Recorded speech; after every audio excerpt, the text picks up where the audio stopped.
tous les auditeurs et lecteurs de Liberté Politique. J'ai le plaisir aujourd'hui d'accueillir Monsieur l'abbé Guy Pagès pour nous parler de son dernier ouvrage, La preuve du Coran ou la fin de l'islam.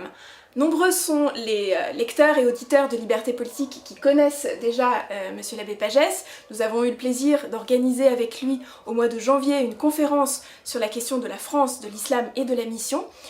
Monsieur l'abbé Pagès est également un contributeur régulier de la revue Liberté Politique et nous l'en remercions vivement. Alors, vous êtes le responsable du site internet Islam et Vérité. Vous êtes également prêtre et avant tout prêtre au diocèse de Paris depuis 26 ans avec une mission particulière, l'évangélisation des musulmans. Vous avez publié déjà un ouvrage qui date d'il y a quelques années maintenant, Interroger l'islam, on est à sa 4e édition si mes souvenirs sont bons, donc un succès de librairie et une référence en la matière, dans laquelle vous pourchassez finalement toutes les incohérences et les contradictions inhérentes à la foi islamique, et vous venez de publier aux éditions Dominique Martin-Morin un petit opuscule qui est en quelque sorte un tiré à part ou un résumé, un concentré des meilleurs morceaux de cet ouvrage, intitulé donc La preuve du Coran ou la fin de l'islam. Alors, est-ce que vous pouvez nous en dire un petit peu plus sur ce projet Interroger l'islam et pourquoi vous en êtes venu à publier justement ce deuxième ouvrage? Est-ce pour le rendre plus accessible, pour une diffusion plus large? Quelle est l'idée qu'il y a derrière ce projet? Tout à fait. Alors, on peut commencer par parler du contexte présent dans lequel nous nous trouvons, c'est-à-dire, nous l'avons vu avec la lettre des généraux, avec les problèmes liés à la réponse donnée par le monde politique face au terrorisme, à l'islamisation. C'est donc dans ce contexte particulier qui est le nôtre que s'inscrit ma démarche en voulant apporter ma réponse. La réponse pour moi, pas que pour moi d'ailleurs, consiste dans le lien à établir de façon directe entre l'islamisme, que donc tout le monde se plaît à vouloir dénoncer, et l'islam lui-même. Aussi vrai qu'il n'y a pas d'islamisme sans islam. Donc ça c'est très important d'accepter, de reconnaître ce lien. Si on veut vraiment trouver la réponse à apporter dans la société aux problèmes générés par ce qu'on appelle l'islamisme, de bien voir le lien qu'il y a entre islam et islamisme, aussi vrai qu'il n'y a pas d'islamisme sans islam. Ensuite, il faut voir que ce lien n'est pas facile à faire parce que nous vivons dans une société relativiste qui est de domaine de l'opinion. Et donc l'islam jouit du statut d'opinion qui donc, a priori, a autant de droit d'être que n'importe laquelle autre opinion. Il n'y a pas de référence à la vérité. Parce que si on faisait référence à la vérité, ce qui est le domaine propre de la religion, par excellence, qui se réfère à un absolu, inconditionnel, à ce moment-là, on pourrait définir de façon assurée ce qui est bien et ce qui est mal, et notamment concernant ce qu'on appelle les opinions, et donc aussi l'islam.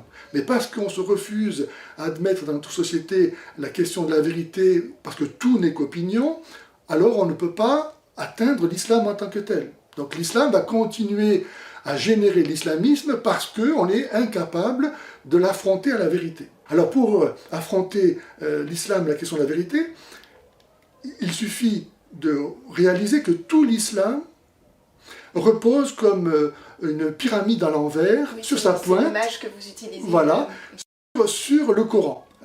Les musulmans n'ont pas d'autre assurance pour être musulmans que la vérité du Coran, qui est la preuve par excellence de l'origine divine de l'islam. Et c'est si vrai que Allah, dans le Coran, à plusieurs reprises, par exemple, sourate 11, versets 13 à 14, lance un défi au lecteur en disant « Apportez une sourate ou un verset semblable à ceci », sous-entendu, vous êtes incapable. Donc, parce que vous êtes incapable d'apporter quelque chose de comparable à ce texte, c'est la preuve qu'il n'est pas fait de main d'homme, et donc qu'il est fait de main divine.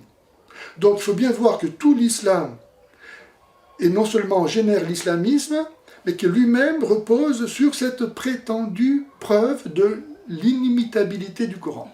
Donc c'est dire à quel point, finalement, il est facile de de détruire l'islamisme en détruisant cette preuve, pour autant qu'elle soit fausse, n'est-ce pas? C'est ce qui est frappant effectivement dans votre ouvrage, c'est que vous n'essayez pas de démontrer finalement est-ce qu'il y a quelque chose de bon dans l'islam, est-ce qu'il y a une morale, est-ce qu'il y a etc. Mais en termes philosophiques en quelque sorte de démonter la supercherie qu'il y a autour de cette idée de ce Coran à créer, de ce Coran parole divine directe. Et à partir du moment où on arrive à faire sauter ce verrou, tout le reste s'écroule et en quelque sorte on s'économise le reste des démonstrations puisque tout s'effondre de soi-même. Exactement. Effectivement, je crois à la vérité de ce que le Christ dit lorsqu'il dit qu'il n'y a pas d'arbre bon qui donne de mauvais fruits, ni d'arbre mauvais qui donne de bons fruits.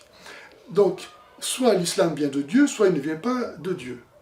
Mais si Dieu est un, on ne voit pas comment il pourrait y avoir plusieurs religions, comme aujourd'hui, malheureusement, on l'entend dire, y compris dans l'Église, jusqu'aux plus hautes autorités.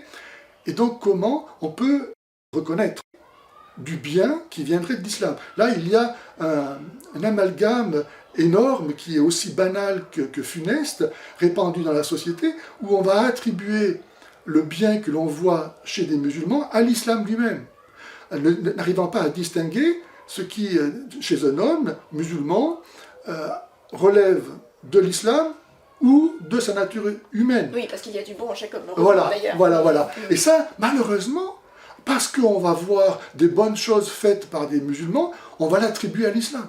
Et c'est ça qui est dramatique, c'est qu'on n'arrive pas à comprendre qu'un musulman, il est capable, comme tout homme, d'écouter sa conscience, et donc de ne pas faire ce que Allah lui demande. En fait, un bon musulman, c'est un mauvais musulman, parce qu'il n'écoute pas Allah, et c'est la raison pour laquelle les islamistes vont tuer les musulmans modérés comme des mécréants, parce qu'ils n'obéissent pas au Coran. Donc tout ça pour dire que la question de la vérité est fondamentale pour tout être humain, y compris les musulmans. Ils doivent se poser la question de la vérité, parce que eux comme nous, comme n'importe qui d'autre, nous n'avons aucun intérêt à nous tromper sur une question aussi essentielle, qui est celle de notre salut, qui est celle de l'honneur que nous devons à Dieu, et du bien de la société. Donc ça, je crois que tout musulman qui nous écoute doit pouvoir se rendre compte que ce que nous devons chercher, c'est la vérité. Et a priori, si tout le monde peut affirmer, connaître la vérité, il est possible à chacun, en vertu de sa raison, d'éliminer les propositions qui sont contradictoires. Car si Dieu est un, il ne peut pas se contredire. Et donc si Allah se contredit, c'est donc qu'il n'est pas Dieu. Parce qu'effectivement, c'est quelque chose, pour toute personne qui s'intéresse un peu à l'islam, au monde musulman, c'est quelque chose, je dirais presque, c'est une tarte à la crème que l'on entend souvent sur les plateaux de télévision. Il y a des contradictions dans l'islam, vous pouvez trouver une sourate qui appelle à la paix et une qui appelle au meurtre, une qui dit respecter les chrétiens et une autre qui vous explique exactement l'inverse, etc. Donc ce système de contradiction finalement est inhérent à l'islam. Mais ce que vous montrez dans votre ouvrage, c'est que finalement il y a une contradiction qui surpasse toutes les autres contradictions. Voilà. Alors je rebondis sur une phrase que vous prononciez à l'instant, pour les musulmans qui nous écoutent. Alors je ne sais pas s'il y a beaucoup de musulmans qui écoutent Liberté Politique, je m'en réjouirais si c'était effectivement le cas, et précisément c'est la réflexion que je me suis faite quand j'ai parcouru votre livre, c'est de me dire finalement quel est votre public ? Qui écoute, qui lit vos écrits? Est-ce que ce sont des gens type, par exemple, votre honorable servante qui se dit, bien voilà, j'ai envie de comprendre cette religion que j'ai le désir de renverser pour convertir à la vraie foi?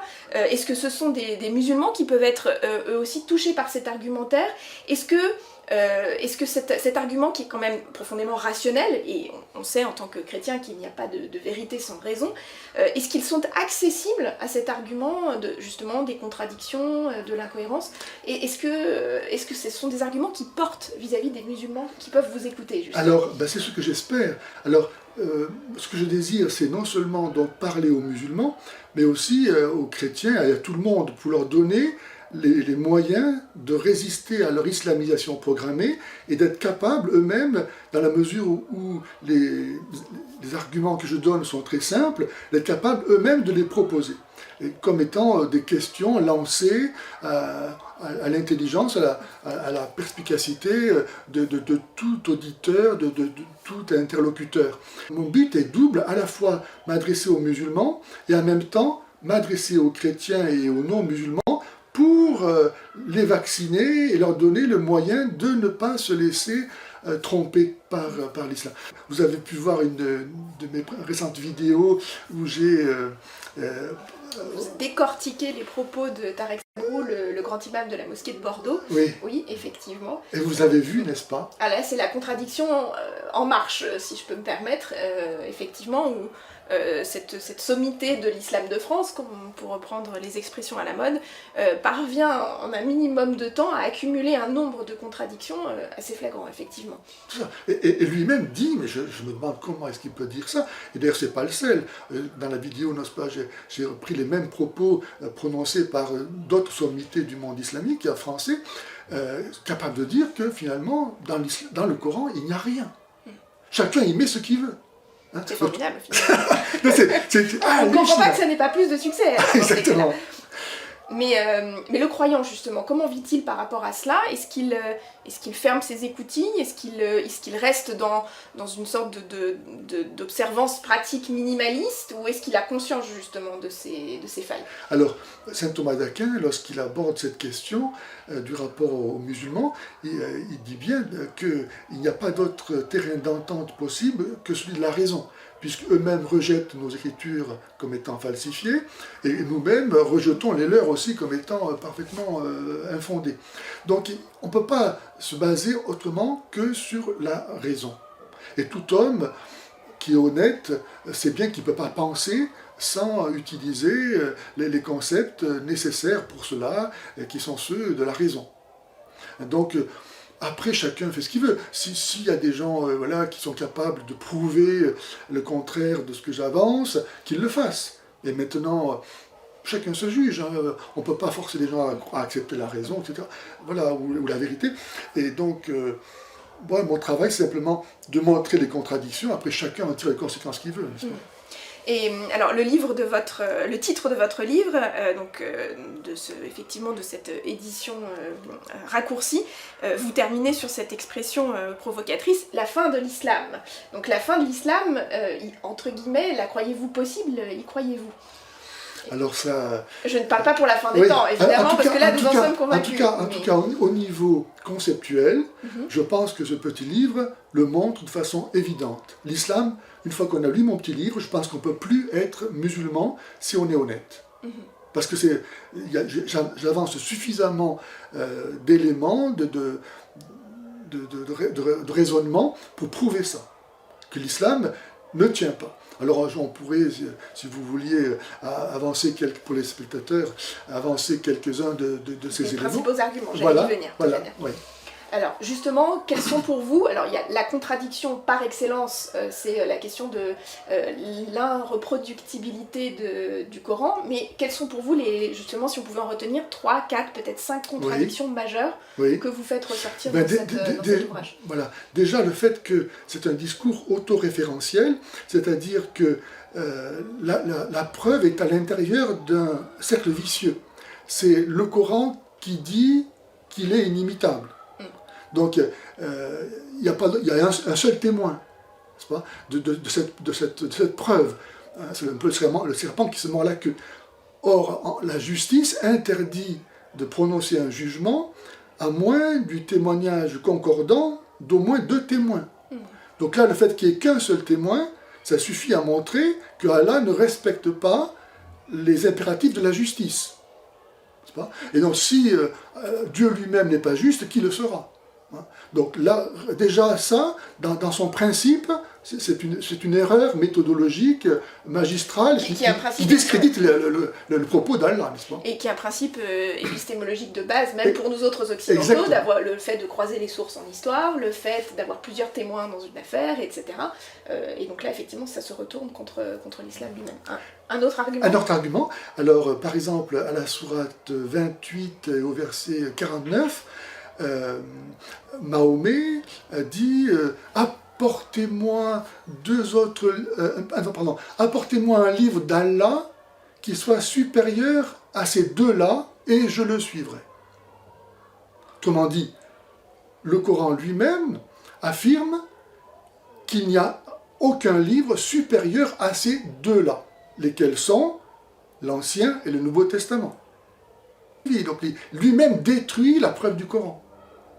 Il dit qu'il n'y a rien de supérieur à la Bible. Donc le Coran n'a aucune légitimité. Ou bien, la sourate 4, verset 82, Allah dit, est-ce qu'il n'abandonnerait pas, est-ce qu'il ne rejetterait pas le Coran s'ils y trouvaient beaucoup de contradictions? Donc, pour Allah, dans ce verset, il faudrait qu'il y ait beaucoup de contradictions pour pouvoir rejeter le Coran. Or, si Dieu est un seul verset contradictoire devait suffire. Mais pour Allah, dans ce verset, il en faudrait beaucoup, sans donner évidemment le chiffre, n'est-ce pas? Mais là, on voit bien qu'il y a une négation du principe même de la vérité. Et de l'unicité de Dieu, n'est-ce pas? Donc voilà un autre verset qui montre en lui-même déjà qu'il est une preuve de la non-vérité du Coran. N'est-ce pas? On pourrait encore en trouver d'autres, par exemple. Vous savez que dans le Coran, il y a Mahomet qui s'exprime. Là, j'ai cité ce verset, apporter un livre qui soit supérieur à ces deux-là, de sourate 28, verset 49. Donc il y a Mahomet qui s'exprime, il y a parfois un rédacteur, il y a des anges qui prennent la parole, il y a des djinns qui sont des espèces voilà. Hein. Autrement dit, il y a d'autres paroles que celles d'Allah qui sont équivalentes à la parole d'Allah pour former ensemble un même Coran qui est la parole d'Allah. Autrement dit, le Coran lui-même apporte la preuve que sa parole n'est pas inimitable. Oui, puisqu'il s'agit de la parole d'autres que lui-même. Voilà. Donc la parole de Mahomet, des djinns ou des anges est élevée au statut de parole d'Allah. Donc lui-même apporte la preuve que sa parole n'est pas inimitable. Donc voilà, autant d'arguments qui n'ont pas besoin de recourir à des recherches compliquées, savantes, voilà. C'est presque de la logique. De la logique, tout simplement, pour permettre à chacun de se rendre compte, s'il est honnête et de bonne foi, que ça tourne pas rond, que c'est un bluff. Ou bien, encore ce bluff, on peut le montrer du fait que Allah lance ce défi, mais il n'indique pas qui va en être le juge. Or, ça ne peut pas être un musulman, car on ne peut pas être à la fois juge et partie. Et ça ne peut pas non plus être un non-musulman, car un musulman ne va jamais accepter de confier à quelqu'un qui est un mécréant et un maudit l'avenir de l'islam, n'est-ce pas? Et les critères non plus ne sont pas indiqués. Si quelqu'un prétend apporter un texte semblable à celui du Coran, sur quoi va-t-on le juger? S'il est oui ou non égal, ou supérieur ou inférieur à celui du Coran. Quels sont les critères pour juger? Ce n'est pas indiqué. Et quel sens ça aurait de prétendre, si le Coran est un chef-d'œuvre, le comparer à un autre chef-d'œuvre? Un chef-d'œuvre en soi, c'est unique, ça n'a pas de sens de vouloir dire que deux chefs-d'œuvre, l'un est mieux que l'autre ou pas, ça serait parfaitement subjectif, n'est-ce pas? Donc, les témoins de Jéhovah, les mormons, les taoïstes, tous peuvent prétendre que leur livre est le meilleur livre qui soit. Donc c'est parfaitement arbitraire d'affirmer que cette œuvre-là est supérieure à une autre si ce sont des chefs-d'œuvre. Ça n'a pas de sens. Donc un défi qui n'a ni juge, ni critère, ni sens, qu'est-ce que c'est d'autre qu'un bluff, n'est-ce pas? Donc tout cela, je crois, doit permettre à chacun, s'il est vraiment amoureux de la vérité, de se rendre compte qu'il y a un problème. Il faut d'abord résoudre ces problèmes de contradictions, si on peut. Ou alors il faut arrêter, quoi. C'est donc autant un travail philosophique qu'un travail religieux que vous proposez dans cet ouvrage. Alors, je posais la question tout à l'heure de savoir comment les musulmans peuvent recevoir ce livre, mais comment nous pouvons le recevoir en tant que chrétiens, en tant que croyants.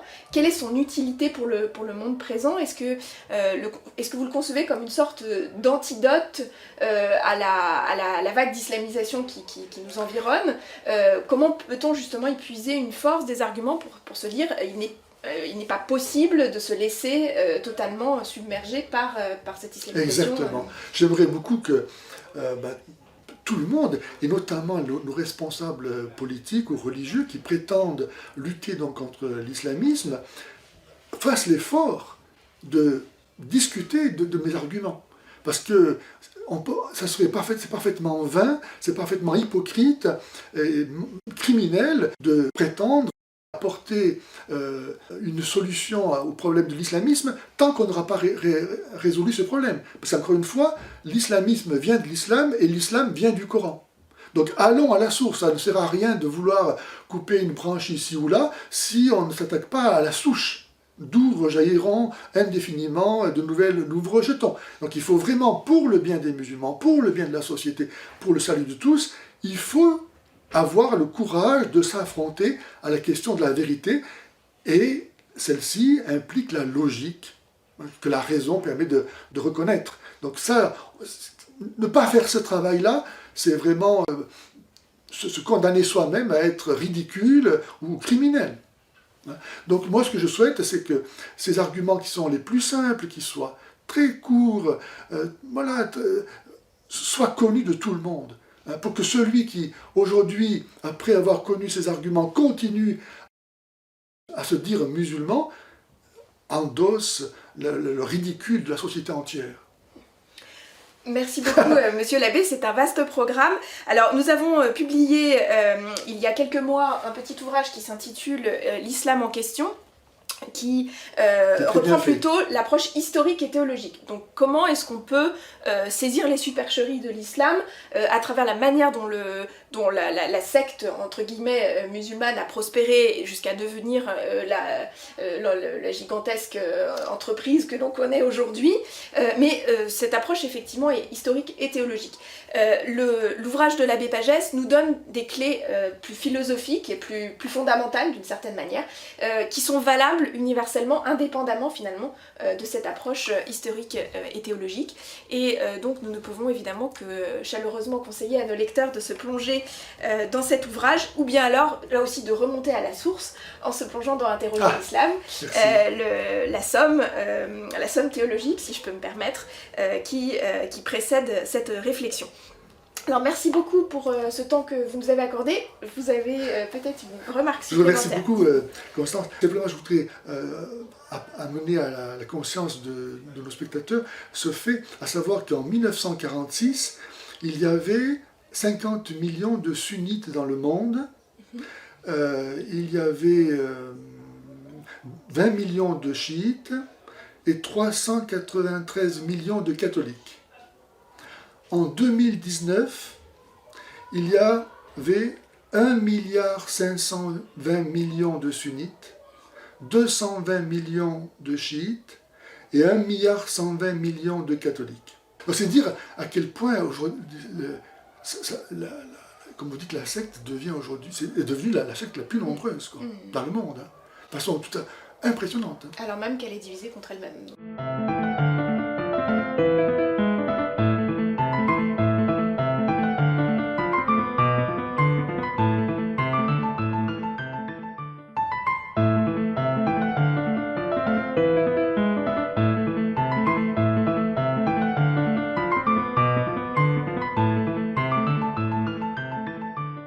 Comme Jésus l'a annoncé dans l'Évangile, l'ivraie a été semée dans le champ du monde après que le bon grain a été livré, et cette ivraie est en train de se répandre partout et d'étouffer le bon grain. Des chiffres qui sont vertigineux, mais qu'il faut avoir en tête effectivement. Pour mesurer l'ampleur du phénomène. Et malheureusement, je déplore que dans l'Église, l'attitude missionnaire, c'est-à-dire de vouloir le salut des âmes, se soit effacée au profit de la recherche d'une convivialité qui fait fi de la vérité. Et d'un hypothétique dialogue, parce que comme vous l'avez très bien souligné, et nombreux sont ceux qui le disent heureusement, c'est que finalement le dialogue théologique avec l'islam n'a pas de sens, parce qu'il n'y a pas les bases communes pour qu'il puisse effectivement se passer dans des conditions qui soient au service de la vérité. Vous dites vérité. très justement théologique, voilà, mais philosophique, ça on doit pouvoir y arriver, justement parce que la raison nous est commune. Tout à fait. Merci encore. Merci à vous, Constance. Je vous invite, et j'invite évidemment tous nos auditeurs et nos lecteurs à se rendre sur le site de l'abbé Pagès, donc Islam et Vérité, dont l'adresse s'affiche ci-dessous. Vous y retrouverez un certain nombre de vidéos explicatives qui viennent compléter l'entretien d'aujourd'hui, et en particulier une vidéo qui date du mois de février, dans laquelle l'abbé Pagès revient sur les propos de l'imam de Bordeaux, Tarek Oubrou, et où les contradictions justement inhérentes à l'islam apparaissent au grand jour.